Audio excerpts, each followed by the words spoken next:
Hi everyone, स्वागत है आपका सबका फिर से एक नए वीडियो में। दोस्तों आज हम लोग देखेंगे घन और घनाभ से संबंधित कुछ महत्वपूर्ण फार्मूला, उसके बाद प्रश्नों को देखेंगे। दोस्तों घन और घनाभ किसको कहते हैं? तो ऐसा स्ट्रक्चर जिसमें क्या हो, लंबाई चौड़ाई और ऊंचाई तीनों अलग अलग हो, यानी 3 डायमेंशनल स्ट्रक्चर। जैसे कि आप ईंट को ले सकते हैं, ईंट में ये लंबाई मान लीजिए ये लंबाई है, इसको मान लीजिए ये चौड़ाई है और ये ऊंचाई है, तो ये सभी अलग अलग है। इसको हम क्या कहेंगे? घनाभ कहेंगे। क्यूबॉइड इंग्लिश में बोला जाता है। और ये क्या है? जिसकी सभी भुजाएं आपस में बराबर हो, यानी सभी साइड आपस में बराबर हो, उसको घन यानी कि क्यूब कहा जाता है।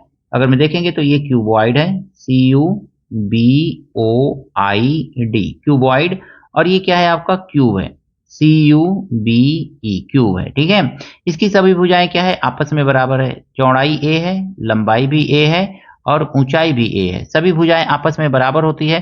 तो इस तरह के स्ट्रक्चर को आप क्या कहते हैं? घन कहते हैं। जैसे लूडो छक्का, जिसमें डाइस जो होता है वो क्या है? आपका घन है। और घनाभ देखेंगे तो आपके ईंट जो है वो क्या है? घनाभ का सबसे अच्छा एग्जाम्पल हो सकता है। आपके घर में रखा हुआ अलमारी, बक्सा, वो सब के सब क्या है? घनाभ है। क्यूब हो गया या डाइस हो गया, ये क्या है? घन का एग्जाम्पल है। इससे संबंधित बहुत ही क्वेश्चन इंपोर्टेंट पूछे जाते हैं सभी एग्जाम्स में, सभी एग्जाम्स के लिए बहुत ही इंपॉर्टेंट ये है। तो आयतन इसमें दिया जाता है। आयतन का मतलब है कि इसका कुल कितना आयतन, इसमें कुछ भी रखा जा रहा है तो कितना रखा जा रहा है, इसका आयतन कितना है। तो आयतन का मतलब होता है वॉल्यूम। ठीक है ना, तो वॉल्यूम आप लिख सकते हैं। घनाभ का वॉल्यूम क्या होता है?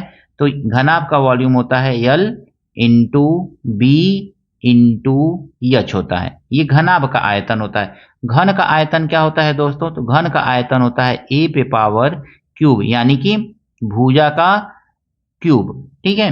पृष्ठीय क्षेत्रफल, पृष्ठीय क्षेत्रफल का मतलब होता है पृष्ठीय क्षेत्रफल, यानी कि कर्व्ड सरफेस एरिया, CSA इसको इंग्लिश में कहते हैं।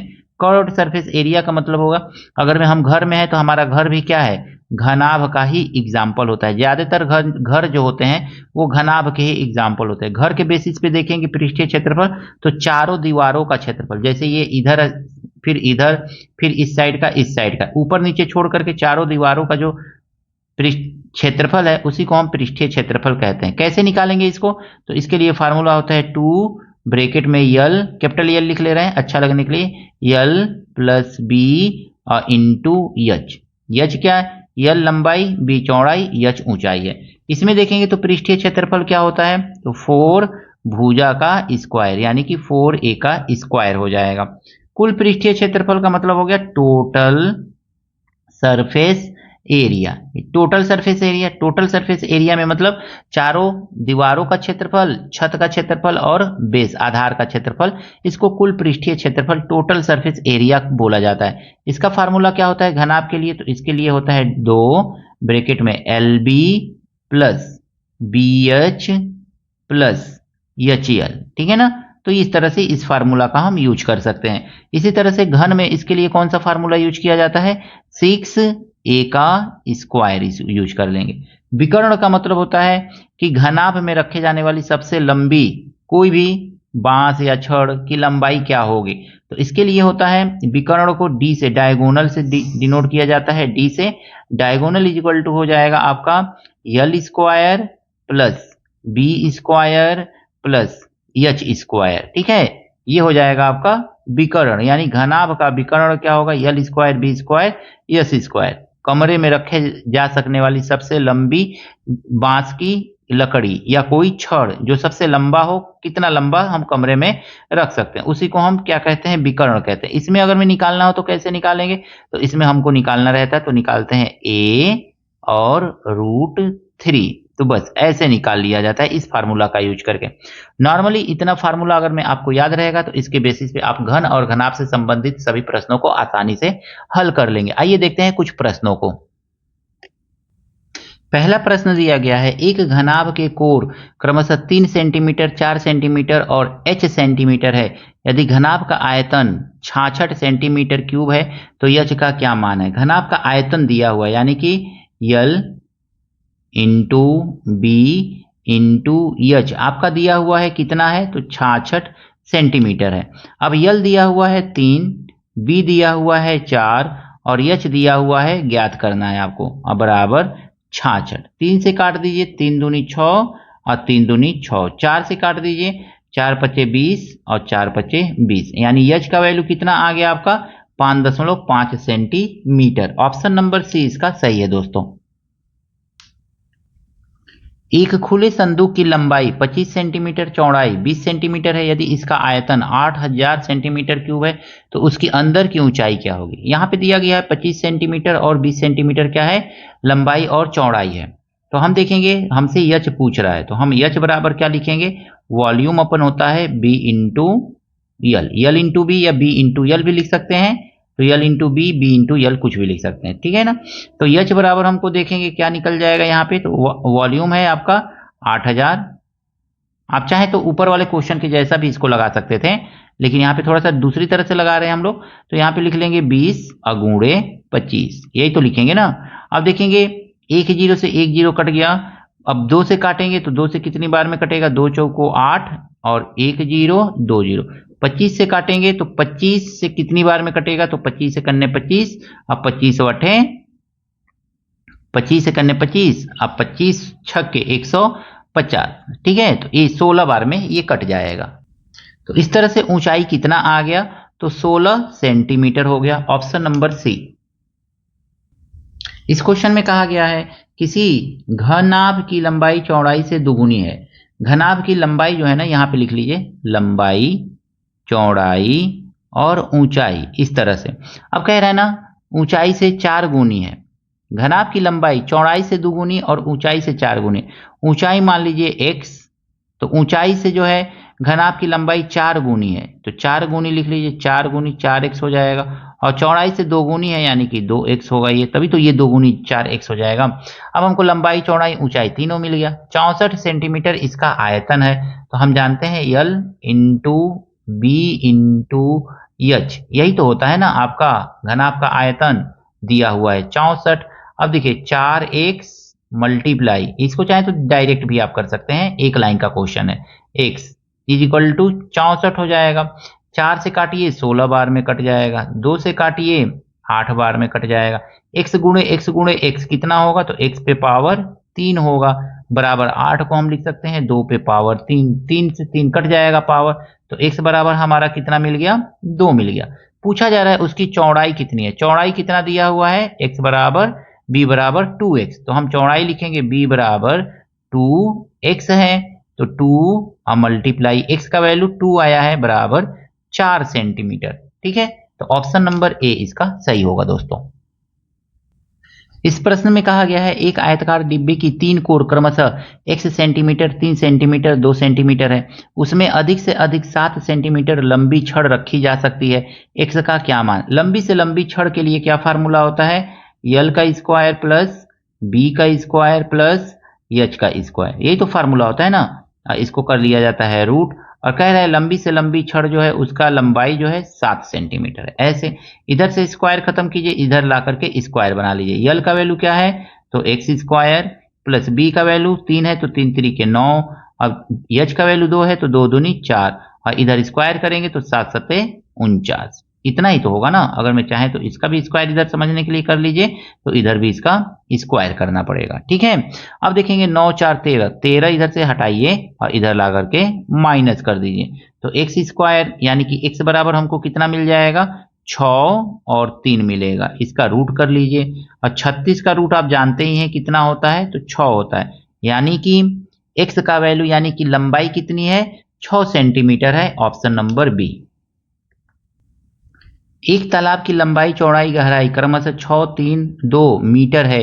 इसमें कितना लीटर पानी आ सकता है। हम सबसे पहले तालाब का आयतन ज्ञात करेंगे, L into B into H हम फाइंड करेंगे कितना है, तो 6 गुणे 3 गुणे 2 है, 6 3 18 दूनी 36, क्या आ गया 36 मीटर क्यूब आ गया। हम जानते हैं कि 1 मीटर क्यूब में कितना घन पानी होता, लीटर पानी होता है, तो 1 मीटर क्यूब बराबर होता है आपका दोस्तों 1000 लीटर पानी होता है, 1000 लीटर, ठीक है ना। तो यहाँ पे कितना आया है 36 मीटर क्यूब, तो लिख लीजिए सीधे सीधे 36 मीटर क्यूब बराबर कितना हो जाएगा 36,000 लीटर। तो तालाब में पानी कितना है, तो पानी का आयतन 36,000 लीटर है, ऑप्शन नंबर डी। इसको याद कर लीजिएगा क्योंकि ये बहुत ही इंपॉर्टेंट है, इसी पे अक्सर क्वेश्चन पूछ लिया जाता है। तो 1 मीटर क्यूब बराबर होता है 1000 लीटर। A1:A2 यदि दो घनों के कोरों में 1:2 का अनुपात है तो उनके आयतनों में क्या अनुपात होगा। यानी कि दिया हुआ है A1:A2 बराबर दिया हुआ है 1:2 दिया हुआ है। इसको याद करिए, ठीक है ना, इसको ध्यान में रखिएगा। अब कह रहे हैं आयतनों में क्या अनुपात होगा। हम आयतन जानते हैं कि A³ होता है A1³। अगर मैं पहले का कोर 1 है तो A³ लिख लेंगे, दूसरे के लिए A2³ लिखेंगे। अब A1 कितना है तो 1 है तो 1 का क्यूब कर लेंगे। A2 कितना है तो 2 है तो 2 का क्यूब कर लेंगे। 1 का क्यूब कितना आएगा, 1 ही आएगा। 2 का क्यूब कितना आएगा, 8 आएगा। यानी रेशियो क्या मिल जाएगा हमको, 1:8। ये आपका आंसर हो जाएगा। यानी घनों के कोरों का रेशियो 1:2 है तो अनुपात का आयतन का अनुपात कितना होगा, 1:8। ऑप्शन नंबर सी। क्वेश्चन में एक घन की कोर को 4 गुना कर दिया जाए, 4 गुना। पहले मान लीजिए ये A1:A2 है, ठीक है ना। पहले मान लीजिए 1 था, अब बढ़ा करके 4 कर दिया गया, 4 गुना। यानी कि इसको फिर याद रखिए, इसी के बेसिस पे क्वेश्चन लगा लीजिए। तो अब कह रहा है कि उसका आयतन कितना गुना हो जाएगा। तो हम जानते हैं आयतन, पहले का आयतन A³, दूसरे का आयतन A2 का क्यूब। ऐसे ही लिखेंगे A³ यानी पहले का आयतन क्या है 1 का क्यूब और रेशियो दूसरे का 4 है ना, तो 4 का हम क्यूब लिख लेंगे। इसको सॉल्व करेंगे अगर मैं तो 1 रेशियो 4 चौको 16 32 64 और 4 चौको 16 16 चौको 64, यानी वो 1:64। तो कितना बढ़ गया, 64 गुना बढ़ गया। एक का ये 64 गुना ही ना है, तो 64 गुना जो है आयतन बढ़ जाएगा। यानी अगर मैं घन की कोर को 4 गुना बढ़ा देंगे तो 64 गुना उसका आयतन बढ़ जाएगा। Option number D. किसी घन का आयतन भी सेंटीमीटर है, यदि उसका आयतन V/27 सेंटीमीटर क्यूब हो जाए तो नए कोर पहले कोर की कितनी गुनी हो जाएगी। नया कोर जो है पहले कोर की कितनी गुनी हो जाएगी। मान लीजिए पहले जो आयतन था कितना था, V है, और अब कितना हो जाएगा V। कोरों के बीच का रेशियो हम जानते हैं ये V है, और ये कितना है आपका रेशियो V/27 है। ऐसे किया गया है आपका। अब पहले का कोर कितना दिया हुआ है, तो ये दिया हुआ है A1³। अब बाद वाले का कोर कितना दिया गया है, तो ये दिया गया है A2³। यही तो करेंगे ना, आयतनों के बीच का अनुपात इस तरह से। अब देखेंगे V से ये तो V पूरा का पूरा कैंसिल हो जाएगा, तो ये कितना आ जाएगा 1/27 से यहाँ पे मल्टीप्लाई कर लेंगे तो ये आ जाएगा 27:1, यानी कि A1³ रेशियो A2³। ऐसे मिल गया हमको कितना 27:1। क्यूब यहां से हटाएंगे तो इधर आकर के क्यूब रूट बन जाएगा, ये क्यूब रूट बन जाएगा। तो क्यूब रूट निकालेंगे कितना आ जाएगा आपका, तो 3:1 आ जाएगा। यानी कि A1:A2 कितना आ गया, 3:1 आ गया। कह रहा है नए कोर पहले कोर की कितनी गुनी है। ये नया कोर जो है पहले कोर की कितनी गुनी, पहले 3 था अब 1 हो गया, यानी कितना गुना है 1/3 गुना है। यही तो है ना, तो 1/3 गुना है। ऑप्शन नंबर क्या है, ऑप्शन नंबर बी जो है इसका सही होगा। एक खोखा 10 मीटर लंबा, 3 मीटर चौड़ा, 2 मीटर ऊंचा है, उसमें 15 मीटर क्यूब वाले कितने घन रखे जा सकते हैं। तो देखिए दिया हुआ है खोखा का लंबाई 10, चौड़ाई दिया हुआ है 3 और ऊंचाई दिया हुआ है 2, और उसमें जो रखना है उसको नीचे रखिएगा, ठीक है ना। तो रखना है घन को जिसका आयतन है 15 मीटर क्यूब। इस तरह से रख लीजिए, जिसमें रखना है उसको ऊपर लिखिए और जिसको रखना है उसको नीचे रख लीजिए। बस इतना, आयतन को दोनों को लिखना है, ऊपर भी आयतन नीचे भी आयतन। बड़े वाले का ऊपर आयतन और जो छोटे छोटे पीसेज हैं उसको नीचे लिख लीजिए आयतन को।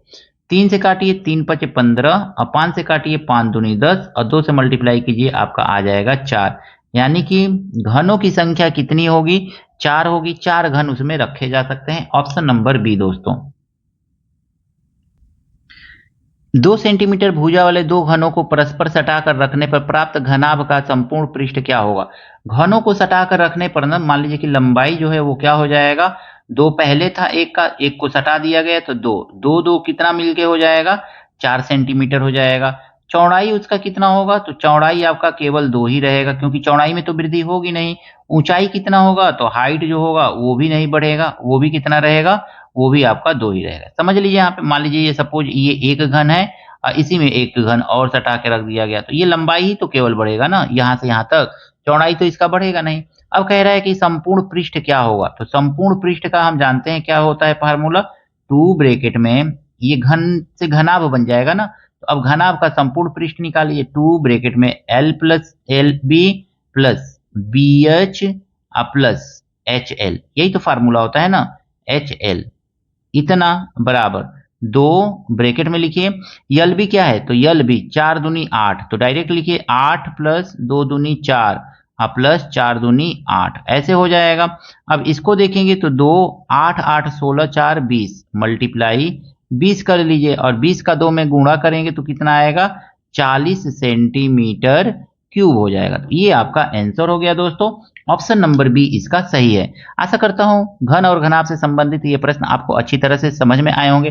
कमेंट कीजिएगा और भी इस पर वीडियो बनाएंगे। अगर मैं आपको वीडियो अच्छा लगा है दोस्तों के साथ शेयर कीजिएगा, लाइक कीजिएगा। चैनल पर दोस्तों नए हैं तो चैनल को भी आपसे हाथ जोड़ करके निवेदन है, सब्सक्राइब जरूर कीजिएगा। मिलते हैं नेक्स्ट वीडियो में कुछ नए प्रश्नों के साथ। Thank you, best of luck.